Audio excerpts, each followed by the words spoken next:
Dalawa lang pong bagay. Una, ang sinabi ng ating Panginoon, lumayo kayo.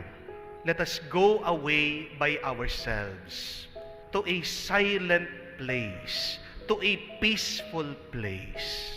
Habang ikaw ay nakababad sa iyong problema, hindi ka matatahimik, hindi ka mapapayapa, hindi ka mapapahinga.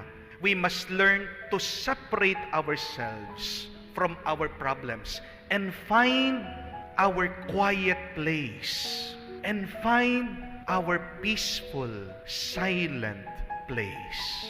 Kaya napakahalaga po, no? Kahit isang oras lang sa linggo, pumasok ka sa simbahan.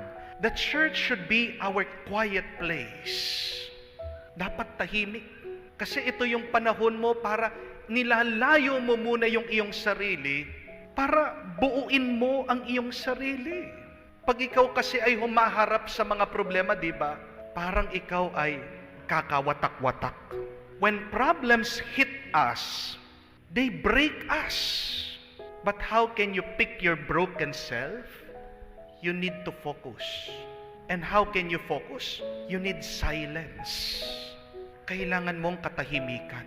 At hindi ka matatahimik habang nandun ka sa gulo ng iyong problema, habang nandun ka sa gulo ng iyong trabaho, habang nandun kayo dun sa gulo at hindi pagkakaintindihan sa pamilya.